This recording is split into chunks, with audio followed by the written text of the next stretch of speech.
The village of Akwa Ibom lay shrouded in a warm, golden light, the sun setting over the lush green fields like a fire slowly burning out. The air was thick with the scent of yams and cassava, the staple foods of the village. Children laughed and played in the streets, their joyful shouts carrying on the breeze. In a small compound, a young boy named Chika sat on a mat, his eyes fixed on the old woman who had come to visit. She was a stranger, with skin as dark as coal and eyes that seemed to see right through him. Chika's mother had told him that the woman was a wise one, with knowledge and power beyond the understanding of ordinary people. The old woman's eyes locked onto Chika's, and he felt a shiver run down his spine. She beckoned to him, her bony finger crooked in a gesture that seemed both gentle and commanding. Chika rose to his feet, his heart pounding in his chest. He had no idea what the old woman wanted, but he knew that his life was about to change forever. The old woman took Chika's hand, her grip firm and warm. She led him out of the compound, past the fields and the village, to a place where the air was thick with the sounds of cars and machines. Chika's eyes widened as he saw the airplane waiting on the tarmac, its metal body glinting in the sunlight. "Where are we going?" Chika asked, his voice barely above a whisper. The old woman smiled, her eyes glinting with a knowing light. "You are going to a new land, Chika," she said. "A land of opportunity and wonder. But also of challenges and hardships. You must be brave and strong, and never forget who you are." As the plane took off, Chika felt his stomach drop and his heart soared. He was leaving behind everything he knew and loved, bound for a new land that was full of mystery and promise. He had no idea what lay ahead, but he knew that his life would never be the same again. The flight was long and tiring, but Chika's excitement kept him awake. He watched the clouds roll by outside the window, his mind racing with thoughts of the unknown. When the plane finally landed, Chika felt a mix of emotions, excitement, fear, and uncertainty. As he stepped off the plane, Chika was struck by the cool breeze and the towering skyscrapers that seemed to touch the sky. The old woman took his hand again, and they made their way through the crowded airport, past people of all shapes and sizes. They emerged into the bright sunlight, and Chika blinked, his eyes adjusting slowly to the light. The old woman hailed a taxi, and they drove through the city, the sounds and sights a blur of confusion and wonder. Finally, they arrived at a small apartment, and the old woman handed Chika a key. "This is your new home, Chika," she said. "Make it your own, and never forget where you come from." And with that, she was gone, leaving Chika alone in a new land, with a sense of wonder and trepidation. Chika's eyes scanned the small apartment, taking in the unfamiliar surroundings. The walls were painted a dull gray, and the furniture was sparse and worn. But despite the austerity, the apartment felt cozy and inviting, like a warm hug on a cold day. As he explored his new home, Chika couldn't shake off the feeling of loneliness that had settled in his stomach. He missed his mother and the village, the familiar sounds and smells that had been a part of his life for as long as he could remember. The next day, Chika ventured out into the city, determined to make a new life for himself. He walked to the local school, his heart pounding in his chest and his palms sweating. He had never been to school before, and the thought of meeting new people made him nervous. As he walked through the school gates, Chika felt like an outsider. The other kids stared at him, their eyes lingering on his dark skin and tightly coiled hair. Chika felt a surge of self-consciousness, and he looked down at his feet, his toes curling into his shoes. The teacher, a stern-looking woman with a clipboard, looked him up and down before nodding curtly.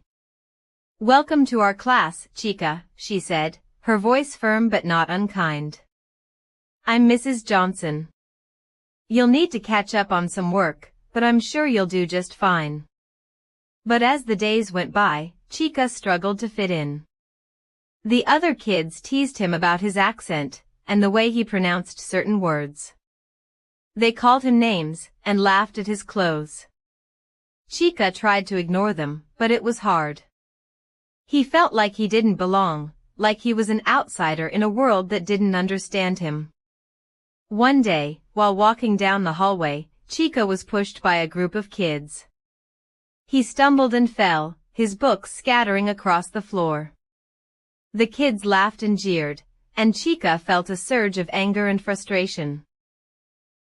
As he picked himself up, Chika caught sight of a girl watching him from across the hallway. She had long, curly brown hair and bright green eyes that sparkled with kindness.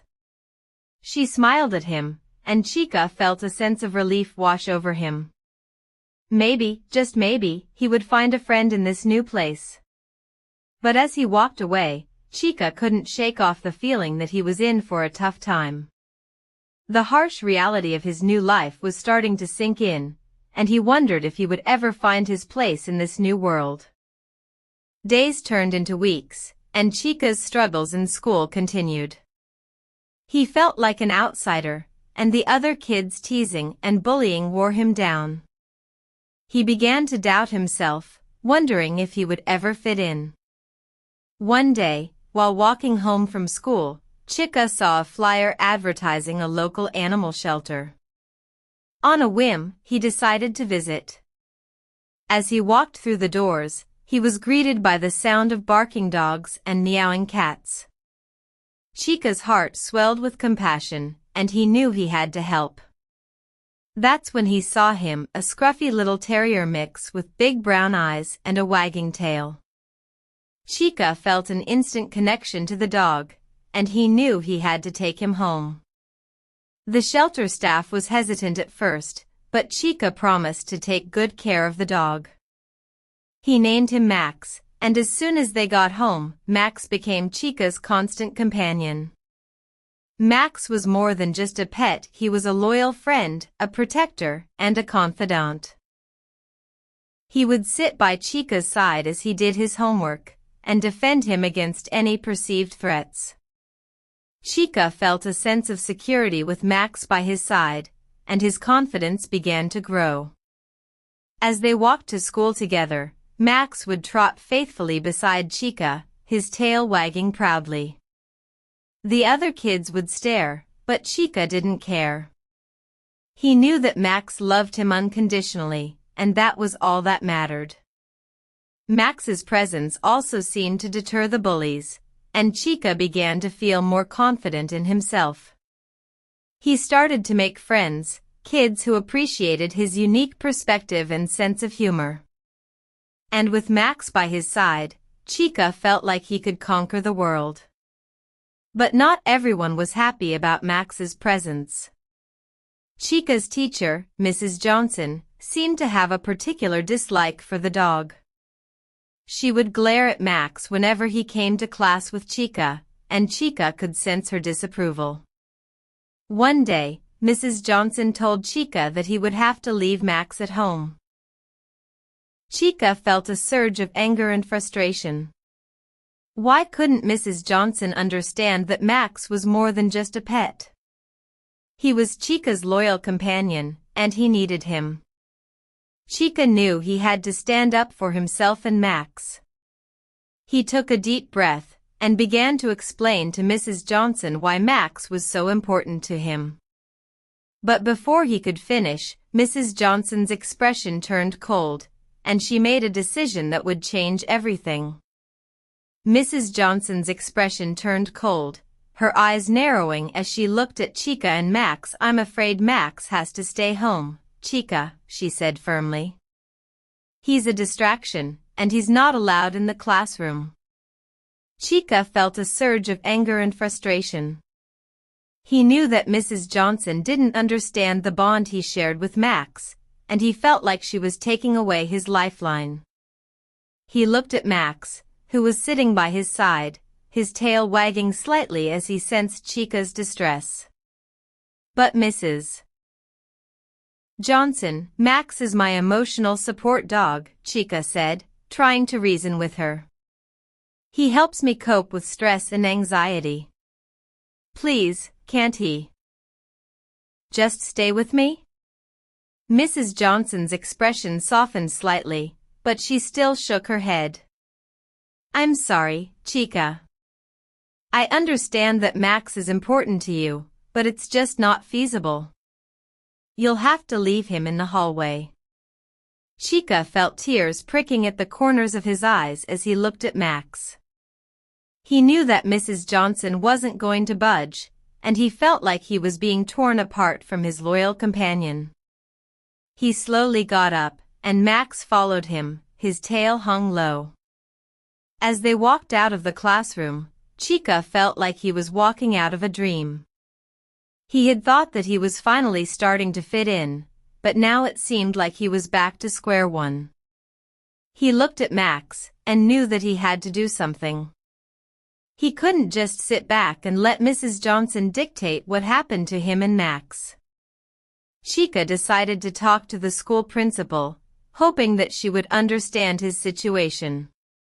He filled out a form, and waited anxiously for his meeting. When the day arrived, Chika stood outside the principal's office, his heart pounding in his chest. He took a deep breath and walked in. The principal, Mrs. Thompson, looked up from her desk and smiled. "Chika, thank you for coming in. I've heard about the issue with Max. Can you tell me more about it?" Chika explained the situation, and Mrs. Thompson listened attentively. When he finished, she nodded thoughtfully.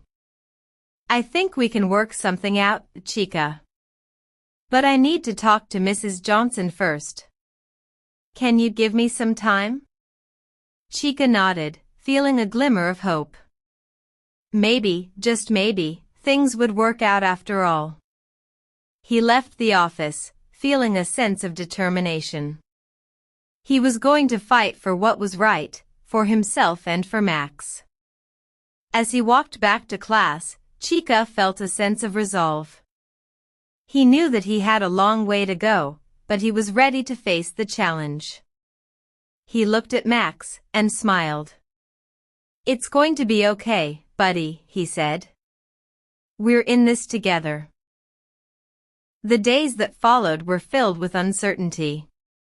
Chika had no idea what Mrs. Thompson's decision would be, or how Mrs. Johnson would react.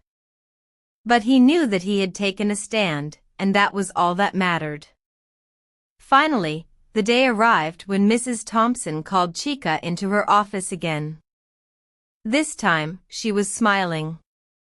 "Chika, I've spoken to Mrs. Johnson, and we've come to a compromise," she said. "Max can stay in the classroom with you, but he needs to be well behaved and not disrupt the class." Chika's heart soared. He couldn't believe it. He had done it. He had fought for what was right, and he had won. He looked at Max, who was sitting by his side, and smiled. "Thank you, Mrs. Thompson," he said, his voice filled with emotion. As they walked back to class, Chika felt a sense of pride and accomplishment. He had stood up for himself and Max, and it had paid off. He knew that he still had challenges ahead of him, but he was ready to face them. The rest of the year was a breeze. Chika and Max became inseparable, and the other kids in the class grew to love Max as much as Chika did. Mrs. Johnson even warmed up to Max, and Chika could sense a newfound respect for him. As the year drew to a close, Chika reflected on all that he had learned. He had learned that standing up for himself and what he believed in was important, and that sometimes it paid off. He had learned that having a loyal companion like Max by his side made all the difference.